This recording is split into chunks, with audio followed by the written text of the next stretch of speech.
Eu confesso pra vocês que eu não me acostumei a olhar pra essa câmerazinha aqui, que fica na lateral, o olho fica meio, né? Donald Trump, presidente dos Estados Unidos. O que isso muda na vida da gente no Brasil? Bom, antes de mais nada, gostaria de dizer que praticamente tudo que eu falar aqui é minha opinião, tá bom? E tá guardada a mim, por ser minha, certo? E vamos tratar alguns pontos que eu acho muito interessante, que históricos, isso também com uma pegada pitada da minha opinião. Quando a gente trata de história, né? Cada um tem uma visão a respeito, apesar do texto, a letra ser fria, as traduções trazem nuances muito interessantes, dependendo do ponto de vista do leitor, do observador, e principalmente da sua afeição política, né? Portanto, vamos lá. Como que a gente chegou em Donald Trump, gente? Como que desaguou esse rio, chegou em Donald Trump, né? Como chegamos até aqui, né? Para muitos hoje, essa rapaziada agora, principalmente que navega nessas águas da internet, né? Estão horrorizados com o Donald Trump, né? A mídia tradicional horrorizada. E estão se perguntando como chegamos até aqui, né? Vamos lá então? Antes de a gente entrar propriamente nos Estados Unidos, eu vou trazer uma leitura aqui do Brasil, para a gente tentar ir fazendo um paralelo, talvez ali pela Europa. Esse vídeo já vai ficar grande, tá? Vou adiantar para vocês aqui. Eu tenho 40, fiz 40 ano passado. E vivi a transação do Plano Real. Então, portanto, eu tinha 10 anos no Plano Real em 1994, né? Eu dou conta de conversar, por exemplo, com uma pessoa sobre o Ayrton Senna sem ter que ver a série. Eu vivi, lembro do acidente, né? Então, tava por ali, né? Copa de 94, talvez eu vou lembrar da escalação, não vou lembrar a escalação toda de 94, mas eu lembro boa parte da escalação, tá? Eu lembro de quase todos os jogos, tá? Portanto, eu lembro do que era pegar R$1, R$1,50, R$2, R$5 era dinheiro demais, gente. Na nossa infância, 1995, 6, 7, a gente pegava um dinheiro desse aí, que o pai dava pra gente, e a gente ia pra escola comprar lanche, né? Na hora do recreio, R$1,50 era uma grana, dava pra você lanchar na escola, dava pra você ir no mercadinho ali da sua esquina. Na nossa lá era o Edinho, essa era do Edinho, ainda tem até hoje ali no bairro Alvorada, né? O pessoal da minha cidade sabe onde é, então foi por ali que a gente cresceu, nossos amigos, abraço pra eles aí. E R$1, R$1,50 valia grana. Ainda comprava din-din numa senhora que tinha ali na frente ali, né? Esqueci o nome dela agora. Ali por trás da casa do Fábio ali tinha uma delícia. Isso nós estamos falando, gente, do meio da década de 90 para cima, né? Antes de virar o milênio. Como o mundo tava? Brasil, gente, se encontrava nesse momento de Plano Real que foi fundado. Isso aí é antes do Fernando Henrique Cardoso. Muita gente acha que, você jovem, tá na internet, acha que foi Fernando Henrique Cardoso. Não foi. Aliás, nem sei o que você acha. Isso aí é antes. Itamar Franco, lembrei o nome do sujeito. Bebi essa Coca-Cola aqui pra lembrar. Itamar Franco era o nome do cara. Esse plano vem dele, tá? Então, o Brasil 1990, gente, 80, era uma coisa quase feudal, cara. É sério mesmo. Os melhores carros que o Brasil tinha nessa época, gente, era o Ford Escort, tá? A gente tinha Del Rey, Guia, tá? Aí nós tínhamos ali Corcel, tinha diplomata, gente, porque tinha um diplomata nessa época aí, nesse meio dos anos 90 aí, gente, início dos anos 90 por aí, era uma pessoa que tinha um acesso grande, um cara rico, um empresário, era um carro caro, certo? Então nós estamos falando de uma época que o carro rodava o vidro na manivela. Eu tenho muito na minha mente, o primeiro dia que eu vi um vidro elétrico no carro, né, eu lembro disso, e foi um Del Rey, por aquele que pareça, de um amigo do meu pai, já até faleceu, Edson é o nome dele. E esse Edson é lá do Pará. Eu lembro que ele tinha um Del Rey Guia Zero, coisa linda. E eu lembro de ver aqueles negocinhos ali, aqueles vidros elétricos, fiquei doido naquilo. Então, gente, os Estados Unidos já estavam fabricando carros automáticos desde a década de 70, gente. Vamos tentar entender o que é o Brasil, tá? E nós temos uma década perdida no Brasil. Você não sabe disso porque talvez você não se interesse muito pelo seu país. Você se interessa só por lacrar na internet. Década de 80 é a década perdida. A União Soviética ainda acontecia lá na Europa, né? E o Brasil estava discutindo se continuava ainda no regime militar, tá? E se virava república. O último presidente foi João Figueiredo, né? Ele foi o último, né, militar a ser presidente. Ele abriu mão disso aí, né? Teve eleição, tudo pá, lá, do jeito que foi, mas acabou. E vem Tancredo Neves, então não assume, morre, né? Estranho, mas morreu. E assume Sarney. Meus amigos, desde que o Sarney assumiu, já assumiu o vice, e vai aquela confusão, nova constituinte, nova constituição, nós estamos falando ali, né? E entre os anos 90, cara, anos 90. Nessa bagunça toda, tem um sujeito chamado Fernando Henrique Cardoso, professor, tá? Tinha trânsito pela França, fala francês muito bem, inclusive, inteligente pra caramba, apaixonado pela França, pelas ideias francesas revolucionárias, né? Do outro lado, a gente vê Lula, né?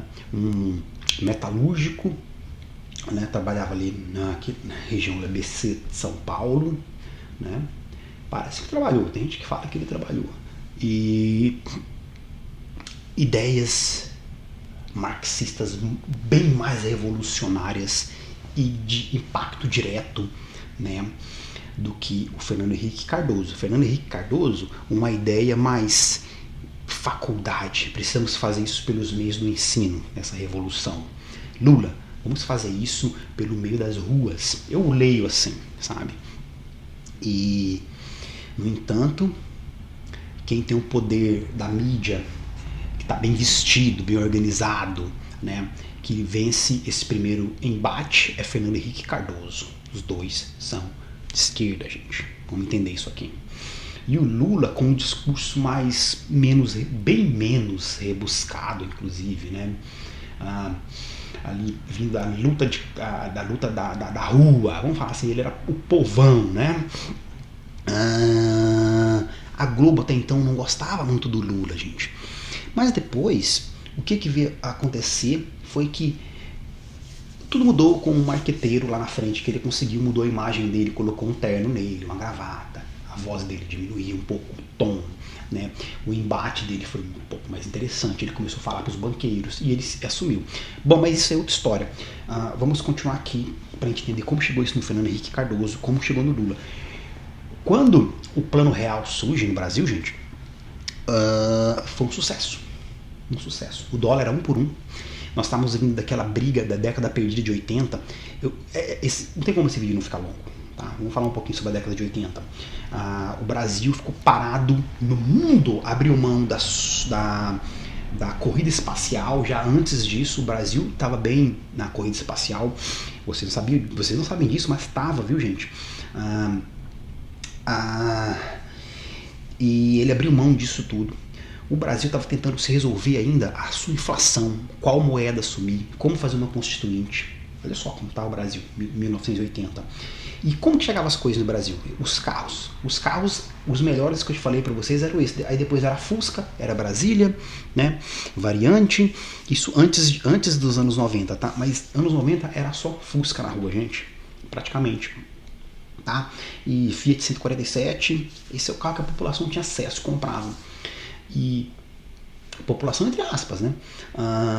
E nós temos, diante desse quadro aí, os aparelhos. Como chegavam esses aparelhos pra gente? Som, era o som CCE, televisão, tudo ali pela Zona Franca de Manaus. Chegavam as peças que vinham do Japão, muitos, na época vinha muita coisa do Japão. A China não estava nessa corrida não, gente. E Estados Unidos. E montava-se esses aparelhos nacionais para serem vendidos nas lojas do Brasil. Por quê? Porque o Brasil era um país extremamente fechado economicamente. Década de 80, 70, 80. Início da década de 90. Me acompanha aqui no meu raciocínio. E entrou um sujeito chamado Fernando Collor de Mello, tá? Antes do Itamar Franco, tá? Ele era o vice assumindo de novo. Itamar Franco assume porque quem era o presidente eleito foi o jovem pernambucano, alagoano, né? Fernando Collor de Mello um fenômeno. A Globo comprou esse cara, ele chegou, ele arrebentou a boca do balão, recebeu a princesa Diana no Brasil, lembra disso, né, gente? Aquele sucesso, o príncipe Charles com a princesa no Brasil, pá, Fernando Collor de Mello e tinha a esposa dele muito bonita, um casal muito bonito, né? Postura. E ele se elegeu, gente, falando que ia caçar os marajás, caçar a classe que era encostada no dinheiro público, basicamente isso. Ele conseguiu se eleger, esse cara, por pouco tempo. A esposa do comediante Chico Anísio, esqueci o nome dessa sujeita agora, gente, minha memória também falha de vez em quando, tá? Tá aqui nos Estados Unidos, eu acho, essa sujeita. Ela era como se fosse o Haddad hoje, tá? Ministra da Fazenda na época. Ela fez o tal do confisco, confiscou a poupança de todos os brasileiros de dinheiro parado, porque eles precisavam de dinheiro. E ali, Fernando Collor caiu, tá? Tem outro negócio muito importante também, vou falar aqui agora antes que eu me esqueça, que foi a Venezuela invadiu o Brasil, as Farc, nessa época, gente. E teve, mataram uns soldados brasileiros na Amazônia ali, Pará, não tenho certeza qual estado foi, Amazônia, se eu não me engano. E teve uma retaliação. O Fernando Collor falou, aqui não, bebê. Entrou lá, foi lá, matou esse pessoal, tomou o território. Foi uma briga entre países, tá, gente? Um negócio complicado que teve. Isso foi uma das causas também do Fernando Collor ter caído, tá? A mídia não fala muito sobre isso, mas aconteceu essa guerrinha aí, tá, gente? 90, por aí, início da década de 90. Ele falou, vou trazer, modernizar o Brasil. Fernando Collor começou a fazer acordo com a Ford, com a Chevrolet, não é verdade? Já naquele meio de caminho tinha a Gurgel ali, nacional, já a briga já começou ali, e ele realmente começou a trazer os carros, né? Carros importados. Entrou muito Alfa Romeo no Brasil nessa época. A gente começou a ver Alfa Romeo, Jaguar na rua, esses carros importados. Começou a chegar carros importados no Brasil, início da década de 90, por ali. Quem tinha muito dinheiro tinha, né? E as coisas foram começando a acontecer. Olha só como começou a acontecer. Fernando Collor, tá? Aí veio então o Plano Real, já com abrir um pouco o comércio nacional, tá? E começou a entrar televisão, começou a entrar geladeira. Exatamente, nessa época aí, porque o Fernando Collor assinou um tratado para abrir as fronteiras do Brasil, que até então eram muito fechadas. Fernando Henrique Cardoso, cara, fez um mega governo. Número 1 e número 2, tá? FIES, foi ele que fez, muita gente não sabe. Esse plano Minha Casa Minha Vida foi ele que fez, tá? O Lula ampliou isso gigantescamente, trocou nome, tudo, e ganhou a fama por muita coisa. E ele fez muita coisa, vamos chegar lá. Então, gente, quando o Lula assume esse negócio, em 2012, né? Ele já pega, gente. O que estava acontecendo naquele momento? Um Brasil acontecendo, andando, tá? Faculdades acontecendo, abrindo no Brasil, porque o Fernando Henrique Cardoso, ele organizou a Embrapa, gente, começou a acontecer no Brasil, que é responsável hoje por o Brasil ser um dos maiores produtores de grãos do mundo, ou maior, né?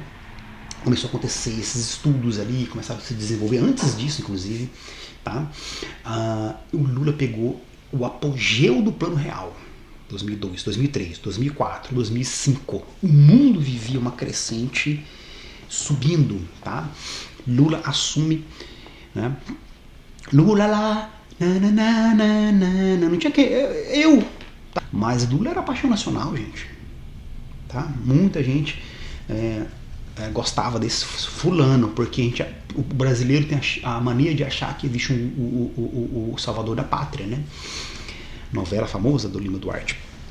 E o Lula, então, pegou o Brasil, cara, nessa crescente. Bum! Aonde estava a China nesse momento, gente? Vamos tentar sair um pouco do... Nada. China era nada. Anos 80, nada. 70, nada. China, Brasil, isso era um feudo. País feudal, né? Muitas ruas no Brasil não eram nem asfaltadas, gente, no início da década de 90, tá? Fernando Henrique pegou esse boom, começou a asfaltar o Brasil bastante, as cidades, tá? E o Lula fez isso bastante também no início do governo dele. E, cara, o então trabalhador, a esperança do Brasil entra, faz um bom governo. Por quê? Minha resposta agora e minha visão. Porque o mundo vivia uma crescente, um boom econômico muito grande, muito grande. A Europa, nesse meio do caminho aí, gente, surge uma coisa que vai mudar e vai acabar no Trump aqui agora. Um famoso Greenpeace. Greenpeace é antes ainda. Bom, não vamos para a Europa ainda não, vamos ficar aqui na América. E aí o que acontece é o seguinte, Lula assume. O segundo mandato dele ainda foi bom. Só que aí entrou as ideologias, eles começaram a tirar as unhas de fora, né? Começaram a colocar a mão no dinheiro público de uma forma que não tinha como. Só que no momento agora não tem como ele fazer, o mundo está numa crise econômica. Vem uma pandemia, né? O mundo era diferente lá atrás, gente. Aí a Dilma pegou esse governo do Lula, né? Commodities, tudo, petróleo, pré-sal, Eike Batista, Eike Batista é o homem mais rico do mundo, gente. Vocês estão vendo como estava o governo? Os campeões nacionais surgindo ali, pá. Entrevista na Forbes, Eike Batista foi aquele sucesso, petróleo, pré-sal, Lula com aquele mão dele suja de petróleo, tal, pá. Lula não consegue fazer um sucessor, não consegue, né? No meio desse caminho, gente, acontece uma coisa chamada tecnologia. Tecnologia avança. A União Europeia se une, como todos já sabem, né? Une ali, né? Para tentar unificar o euro.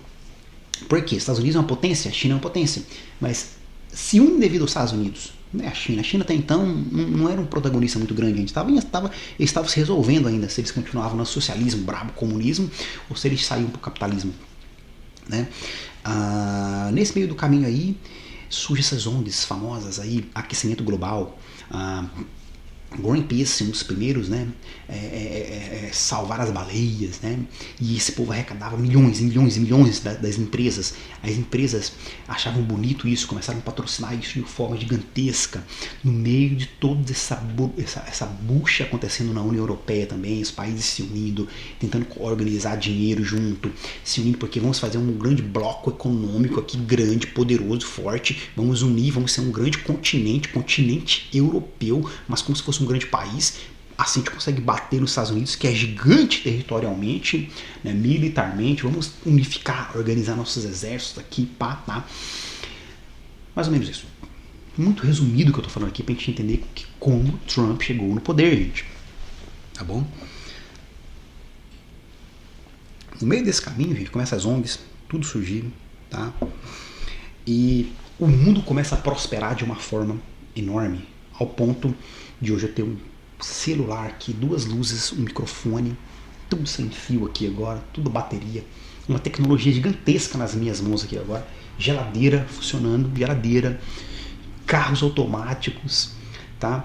Olha o que eu tô falando aqui, faculdades, se o caboclo se esforça um pouquinho ali, ele consegue, minha luz apagou, acabou a bateria, inclusive, uma delas. Ele consegue comprar uma casa financiada aqui nos Estados Unidos, no Brasil, vai vivendo, carro, vai sobrevivendo, com muita luta, os seus filhos também vão se organizando. Minha luz acabou aqui, gente. Então, as coisas vão evoluindo de uma forma muito interessante para a humanidade. Hoje qualquer habitante, classe média do mundo hoje, não precisa ser classe média não, o trabalhador vive e tem mais informação que qualquer rei da Idade Média. Vive com mais conforto, com mais saúde, em qualquer país do mundo, gente. Tá certo que vai ter os recôncavos da África ali, né? Que infelizmente parece que as coisas não chegaram ainda lá. Eu espero que chegue. Esse apogeu tecnológico que vivemos hoje, né? Comida, fast food, tudo muito rápido, né? Acesso a outras línguas, outros idiomas. Essa tecnologia, é isso que a gente está tendo hoje. O cinema está na nossa casa. Antes você tinha que ir na sala de cinema assistir, anos 70. Não, veio para dentro das nossas casas hoje. Nós temos Netflix, nós temos Amazon. E essas ONGs, esses grupos foram se organizando dentro das faculdades, tá? Dentro das empresas que detêm o poder e o capital. E grupos pequenos e viram o poder da mídia, da internet e falaram assim, vamos colocar as nossas pautas agora Por quê? A gente já tem, historicamente, a gente tentou fundar o socialismo em alguns países, não deu certo, né? O povo, os trabalhadores, o que Marx pregava? Que iria existir uma revolução a partir dos trabalhadores. Os trabalhadores iam se revoltar contra os seus patrões, né? O patrão se ferrar, patrões, né? E a gente vai tomar as fábricas e vai ser assim, vai ser salário igual para todo mundo, a gente não precisa deles. Estou resumindo muito isso aqui, viu, gente? Estou resumindo muito. Só que, quando isso veio a cabo, em alguns países que foram experimentadas essas coisas, os trabalhadores começaram a lutar pela sua pátria, pelo seu país, esqueceram a ideologia, esqueceram o patrão. Foi isso que aconteceu. Eles viram que essa guerra não poderia ser uma guerra de classe, tá? Mas ela poderia ser uma guerra intelectual. Tá? Eu não vou citar o nome desse pessoal aqui porque não convém, eu vou resumir bastante meu vídeo para não ficar chato, tá? Mas isso tudo que eu tô falando aqui, gente, tem na literatura, tá? Não é ideia da minha cachola, não. Já foi lido, já foi, tá? Esse pessoal trouxeram da Alemanha para cá, para os Estados Unidos, principalmente. 60, veio muitos para cá, década de 60, tá? Esse pessoal se organizou dentro das faculdades, Fernando Henrique Cardoso, tá bom? E começaram a panfletar as suas ideias aos ventos, tá? E é muito interessante porque essas pessoas são pessoas que falam 2, 3 idiomas, leem, são professores, né? Detêm o conhecimento. E como é bom ouvir um professor falar, como é bom ouvir uma pessoa que tem conhecimento falar, né? Eles têm o poder de captar quem? A juventude se interessa por conhecimento, né? E eles captam esse pessoal que não tem muita curiosidade e que se apaixona pela fala, que se apaixona pela ideia de que os homens têm que ser iguais, né?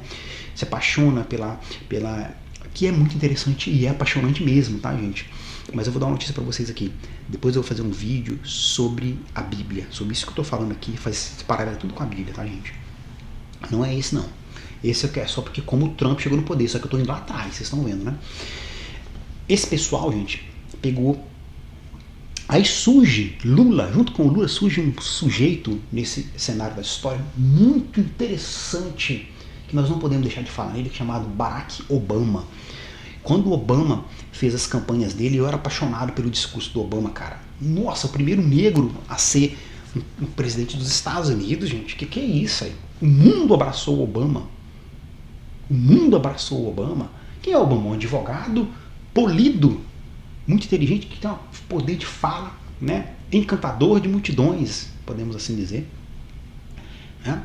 E eu via os discursos do Obama naquela época, lá que ele era candidato, ficava, meu Deus, morei em Londres na época, e ele foi por lá, eu fiquei até doido, falei, nossa, candidato ainda, se não me engano, as datas aqui embaralham às vezes um pouco. E, gente, ele assume o poder. Quando Obama assume o poder, Lula tá na área. Lula é o cara, lembra dessa frase para ele? Esses caras pegaram o mundo numa ascendente econômica, aquela curva econômica que tem, que ela sobe, sobe, sobe, depois ela desce, tá? Ela desce. A economia ela é cíclica. Esse cara implantou muitas políticas voltadas à ideologia esquerda nos Estados Unidos. Muitas, né? Mas, gente, isso foi acontecendo, e junto com o Obama e com o Lula número 2, aconteceu a revolução tecnológica chamada telefone celular. O iPhone 1 foi, eu lembro do iPhone 1 lançou, eu estava morando em Londres, eu acho que foi pelo ano 2000 vamos lá, vou chutar, 6, não, vai ser 7, por aí, tá? Eu tive um, inclusive, aquele que tem um fundo redondinho, sabe? Na O2, lá de Londres. O iPhone revolucionou, gente, a ideia de comunicação no mundo. Gente, eu lembro daquela época lá, a gente já tem informações na internet, hoje já tem blogs, sites. E o que aconteceu, gente? Por que o Trump chegou no poder? Porque teve uma classe de trabalhadores que perdeu o poder das mãos, que são os jornalistas. apaixonado por essa ideia desses professores, que eu já disse antes, apaixonado por revolução, apaixonado, né, por igualdade. Jornalistas que foram capturados. Gente, é muito interessante. Eu gostaria de falar só sobre um livro aqui, que é o livro do Hitler, que ele escreve. A bibliografia dele que escreveu em 1925, quando ele estava preso. Ele fala sobre os professores de história, principalmente, como eles devem agir ali na sala de aula, cara. É Hitler, tá? Interessante, tá? Ele teve um professor de história que mudou a mentalidade dele. Ele cita até o nome desse cara no livro, tá? Desse professor. Que fez ele ver o mundo de forma diferente, esse cara. O meu cabelinho aqui tá feio, né? Tem que cortar, gente, tá? Vou guardar. Essa revolução tecnológica, gente, mudou a história do mundo. E esse pessoal lá do Greenpeace, do aquecimento global, esses jornalistas que dominavam as revistas, dominavam as redações, eles estão aí até hoje também, tá? Esse pessoal tá velho, esse pessoal tem uma média de 60, 70 anos de idade hoje, gente. Eles são os grandes presidentes desse pessoal ainda, desses blocos midiáticos, são os donos disso tudo, tá bom?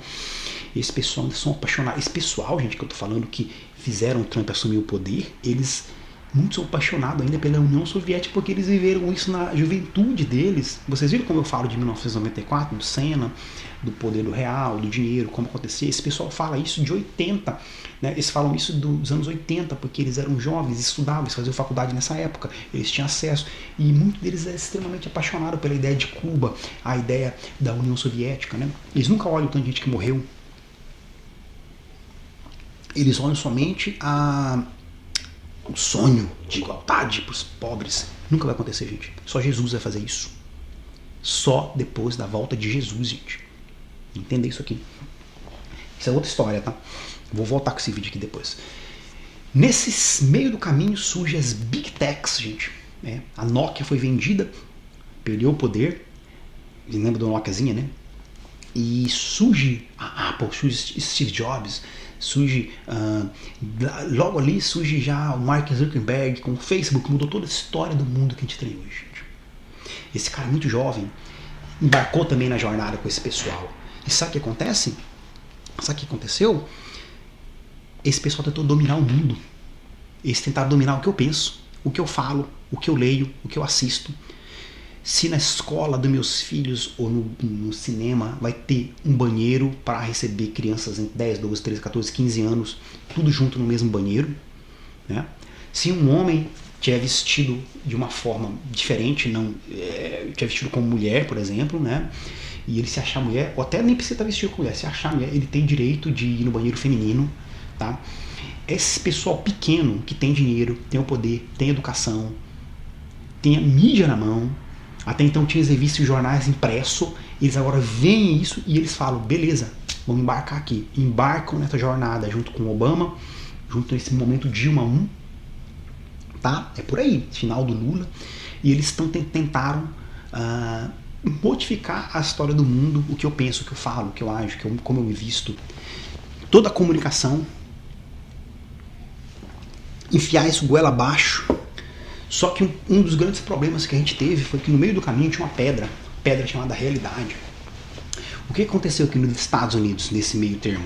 Quando você tenta enfiar minorias, poucas pessoas, determinar o rumo de uma população inteira, tá? Através das suas ideias, o que acontece? Vai ter uma reação, tá bom? Tem uma reação. E a primeira reação que teve foi econômica. Essas grandes Big Techs começaram a perder muito dinheiro, começaram a ter muitos processos em cima, tá? Ixi, gente, é uma confusão muito grande isso aí. E Trump chega e teve uma pandemia, né? Com a pandemia, esse pessoal tentaram dominar totalmente o discurso, a fala, tudo, tá? As Big Techs, elas não eram mais livres como elas começaram em 2015, 2016, 17, 18, 19, né? Aí vem a pandemia, eles fecharam todo o sistema, né? E a população falou, peraí, a gente teve voz, a gente tinha voz, a gente tem poder de filmar, a gente consegue filmar, tem câmeras hoje que filmam pessoas roubando dinheiro, colocando dentro da cueca. A gente não quer perder mais nossa liberdade. Eu não tenho interesse em perder minha liberdade de fala na internet, eu não tenho interesse em participar desse negócio, não. Eu quero a minha liberdade. No meio desse caminho surge Donald Trump, gente. Né? E ele surge falando, olha, os Estados Unidos vai voltar a ser grande de novo, porque nós nos acovardamos, ficamos pequenos, nos entregamos a pensamentos de pequenos grupos, e isso vai parar aqui. E vocês viram números de voto massivo que esse cara teve na internet. Massivo. Os Estados Unidos inteiro votou nesse cara, gente. Inteiro. Entende? Em 2026 eu acredito que vai ter essa reação também. Newton disse, segundo a lei dele, para toda ação existe uma reação. A população reagiu, se viu apertada numa corda contra a mídia, televisão, cinema, arte, música, né? As pessoas, ao pedido, gente, um dos caras mais influentes da música de todos os tempos dessa nova geração.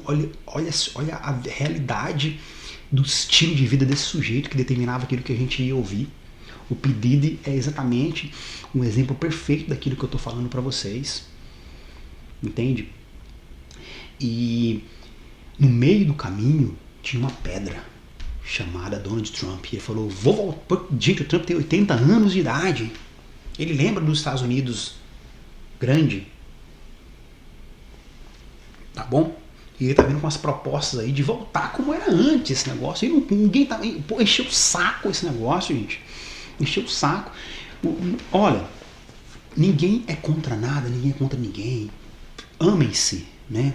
Mas respeite as pessoas que são tradicionais, têm suas famílias tradicionais, lutam por isso. Os homens morreram por isso em guerras. E para chegar onde chegou, para gente ter nossa geladeira, para gente ter nosso iPhone, para gente ter essa liberdade, é a luta de uma espécie. Nós chegamos até aqui. E não, gente, não tem nada de gestos que fulano fez. Não tem nada disso. Não, esquece. Entendeu? O povo está reagindo àquilo que foi imposto sobre ele. É só isso. E essa reação veio e está vindo com força. E está batendo um vento de liberdade nos Estados Unidos, tá bom? E tomara que esse vento suba, ou desça, melhor dizendo, para sul, América Latina inteira. Precisamos. Só conhece a liberdade quem experimenta ela. E eu falo com toda certeza para vocês, o Brasil não é um país livre. Não é livre economicamente. Você lembra de eu falar dos anos 90, 80? Então, não é. Tenta mandar um dinheiro para os Estados Unidos aqui hoje, uma transferência bancária. Pra você ver o que acontece. O que vai acontecer com você? Tenta fazer uma transferência para cá. Eu faço uma agora aqui, no meu celular, imediatamente. Tenta fazer uma para cá para você ver como é que vai ser. A dificuldade que você vai encarar, meu amigo. Os preços absurdos que são executados aí de imposto no Brasil, vai ter reação. A mídia está pedindo para ver isso. Aquelas pequenas pessoas que têm o domínio ali sobre as revistas, sobre as editoras, são aquele grupo pequeno, está ainda tentando descer pela goela abaixo. A população não está interessada nisso mais. Eu insisto, o Brasil é um país tradicional. Os Estados Unidos é um país tradicional pra caramba, acredite em mim. Liberdade e tradição. O povo que tem tradição, tá? A Europa perdeu a mão. Tá? A Europa perdeu a mão. Vamos lá, imigração. Imigração, tema interessante, né? Quem que é esse pessoal que o Donald Trump vai caçar aqui, gente? Tem vários tipos de imigrantes nos Estados Unidos. Que vem pela fronteira andando, que vem com visto pra cá, voando, tá? E são as duas formas de entrar aqui, certo? E ficar ilegal. O cara que vem voando com visto de turista fica out of state, fora de status. O que vem pela fronteira nunca teve status, ele já é automaticamente sem status nenhum. Os Estados Unidos nunca deu permissão para esse cara entrar aqui, entendeu? Na fronteira gigante ali, né? E o que acontece? Quando você mora aqui, você tem muita noção do que eu tô falando. Existe um imigrante que chega aqui para trabalhar pra caramba, montar escravo de casas, para as meninas pegam na limpeza, os homens pegam na construção civil aqui para valer. Pessoas que tinham outras profissões nos seus países, né? A gente vê advogados, hoje está vendo, a imigração mudou bastante de 15 anos para cá. Advogados, a gente vê pessoas que formaram, que estudaram, muita capacidade de trabalhar com a caneta, hoje trabalham com a mão aqui nos Estados Unidos, né? A gente ainda vê também aquela classe de pessoas que não tiveram oportunidade nos seus países e não para cá, e aqui os caras vão embora, é caminhonete, é carro, é não sei o que, aluga casa, compra casa aqui, vende, constrói no Brasil. Esse é uma classe de imigrante que chega aqui e faz o trabalho que o americano, classe média, não quer fazer. E nem o americano pobre. O americano pobre não quer limpar o chão do McDonald's. O hispano chega aqui e ele limpa. O brasileiro chega aqui e ele limpa. E tem o imigrante vagabundo que vai para a porta das, sabe, de tudo quanto é lugar, não quer trabalhar fixo, quer fazer uma horinha ali. São os, geralmente vem da América, do pessoal hispano que fala aqui, né? O dólar, $1 vale muito no país dele, chega a valer cifras enormes, como a Nicarágua, né? O dólar lá vale muito dinheiro, se o nosso vale 6, lá deve valer 40, sei lá, tô chutando, tá? Mas é tipo aí, o dólar lá vale muita grana, tipo assim, na Nicarágua, né? E o que acontece é o seguinte, esses países, a imigração para eles é diferente, entendeu? Eles alugam uma casa, eles moram 20, 25 numa casa. Imagina, tem um americano morando assim e do lado dele tem 25 pessoas morando numa casa só. Entendeu? Então tem vários tipos de imigrante aqui. A gente não sabe e o Trump está interessado e esses pessoal que vêm pela fronteira, o que acontece? Eles ficam com uma ordem jurídica quando eles entram aqui de ir num julgamento com o juiz. Eles têm esse julgamento, né? O povo fala que ir na corte tem um julgamento, né? Até que esse julgamento saia, ele vai ficando aqui 1, 2 anos para sair esse primeiro julgamento. Aí tem algumas opções, então, talvez você pode pegar work, permissão de trabalho, tá? Eles te dão e tipo um CPFzinho, pra você valer aqui e pagar imposto, tipo isso. E o Trump tá de olho nesse pessoal que tá aguardando esse julgamento. Ele quer mandar esse povo tudo embora, tá? Quem trabalha aqui, quem abre empresa, paga imposto, a gente não sabe como é que vai ser realmente. Se tá ilegal, mas paga imposto pro país, trabalha, tá? E tem muitos, eu vejo muitos brasileiros aqui que são extremamente organizados, viu, gente? O cara tá até ilegal aí, mas tem tudo muito organizado, tudo muito certinho. Eu acredito que dificilmente um cara desse vai ser deportado. Isso é a minha opinião, tá bom? Não sabemos. Eles estão vindo com sangue no olho agora, a administração Trump. Saiu desse negócio saiu da Organização Mundial da Saúde, vazou fora. Tratado de Paris, vou falar sobre isso aqui, só sobre isso aqui, é um pouco interessante mais, que é aquecimento global, essas coisas, essas políticas, né, ambientalistas. Escuta, guarde isso aqui, você vai ver daqui pra frente todas as notícias relacionadas a Donald Trump, a Globo vai sempre ter isso aqui, ó, aquecimento global, Trump, aquecimento global, Trump. Ele, tipo assim, não quer nem saber disso, vazou fora desse tratado. A China, gente, é bom que eles falam só daqui, mas a China é o país que mais polui no mundo. Você não vê um artista falando sobre a China, você não vê a Greta reclamando sobre a China ou o Leonardo DiCaprio, você não vê um artista do Brasil falando e obrigando, pedindo que eles parem de poluir. Eles são os maiores poluidores do nosso planeta, são os chineses. Tá vendo como a agenda se organiza toda? Então, gente, é isso. O Trump, ele é uma reação a tudo isso que eu falei pra vocês, sabe? E o Brasil vai acontecer essa reação também, porque tudo que a gente viu aí, tudo que eu falei sobre as big techs, o controle da mídia, né? Quem deve falar, quem não deve falar, qual caneta, quem é o cara que vai assinar a caneta, né? E prejudicar fulano, né? Isso tudo, gente, a população tá vendo.